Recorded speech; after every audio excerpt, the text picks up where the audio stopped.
मेरे शौहर यूके गए हुए थे। मैं घर पर अकेली थी कि अचानक मेरा दीवर मेरे कमरे में आ गया। मेरा नाम फातिमा है। मेरी उम्र 25 साल है। मैं एक शादीशुदा लड़की हूँ।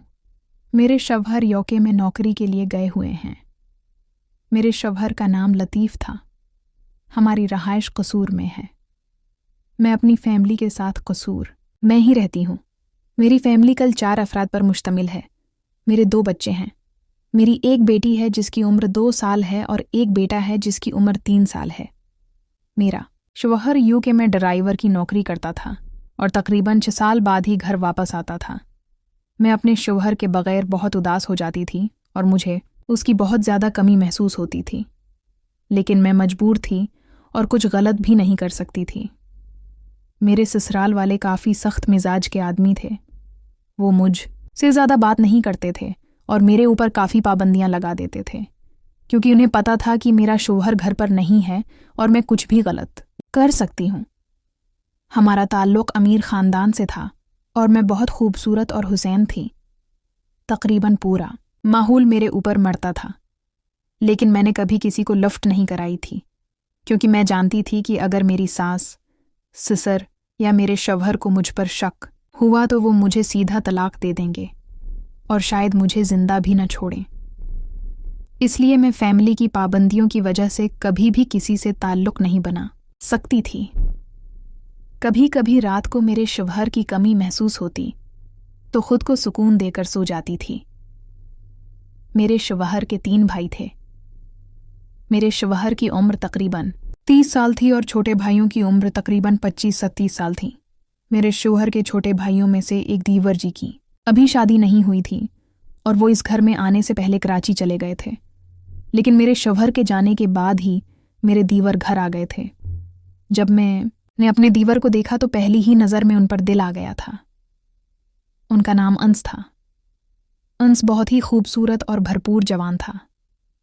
अंस को देखकर मेरी नीयत बदल गई थी। मुझे अपने शौहर की कमी पूरी करने के लिए मेरे दीवर जी मिल गए थे। घर की पाबंदियों की वजह से मैं बाहर नहीं निकल सकती थी और जब मैंने उन्हें देखा तो मेरे होश उड़ गए थे। वो इतने खूबसूरत और नौजवान थे कि कोई भी लड़की उन्हें देखकर दिल हार बैठे।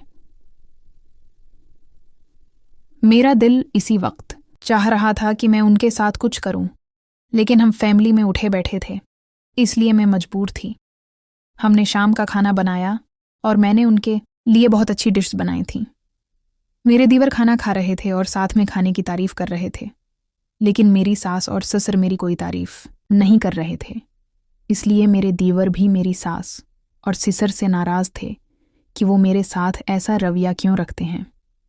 शाम हुई तो मेरी सास और ससुर ने अपने भाई के पास जाने का इरादा किया, जो दूसरे शहर लाहौल में रहते थे।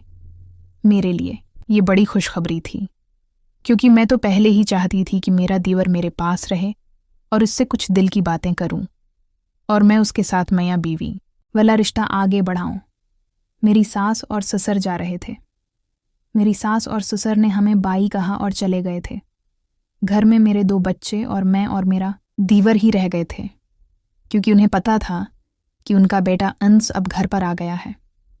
इसलिए मेरे साथ ससुर को कोई परेशानी नहीं थी, लेकिन उन्हें क्या मालूम था कि मैं तो उनके साथ ही सब कुछ करने के लिए तैयार हो रही हूं। शाम हुई तो मैंने उनसे कहा कि आज खाने में क्या पकाऊं? दीवर जी बोले, आज कुछ नहीं पकाना, आज मैं तुम्हें बाहर खाने पर ले जाऊंगा। मुझे उनका ये अंदाज बहुत पसंद आया था और मैंने अपनी एक दोस्त की बात सुनी थी कि जब लड़का लड़की को बाहर खाने पर ले जाता है तो लड़की को अपनी सबसे कीमती चीज़ देनी पड़ती है। मुझे भी एहसास था कि इंस को मुझसे क्या चाहिए, इसलिए मैं खुशी खुशी इंस के साथ बाजार चली गई थी। वहाँ हमने खाना खाया और खाने के बाद तकरीबन रात 12 बजे वापस आए थे। वापस आकर सर्दियों के दिन मैंने उन्स से कहा कि आप मेरे ही कमरे में अपना बस्तरा लगा लें। उन्स भी इस बात पर राज़ी हो गया था और वो मेरे कमरे में आ गया था। सर्दियों के दिन छोटे और रातें लंबी होती हैं, इसलिए हम तकरीबन रात 2 बजे तक बातें करते रहे और मीठी मीठी गपशप के बाद अनिश ने मुझे अच्छी तरह मुतमईन किया और मुझे इन वादियों की सीर करवाई थी। इन वादियों की सीर करके मैं बहुत खुश थी। इन वादियों की सीर मेरे शौहर करवाते थे। इसके बाद तो मैं इंस की दीवानी हो गई थी और उनके साथ हर वक्त वो ताल्लुक़ बनाने के लिए तरसती रहती थी।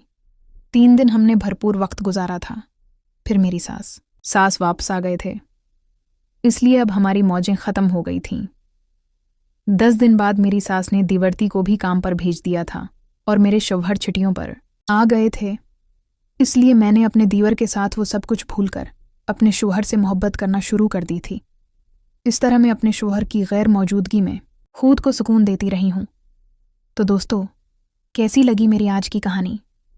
अगर मेरी वीडियो पसंद आई हो तो वीडियो को लाइक, शेयर और सब्सक्राइब ज़रूर करें। शुक्रिया।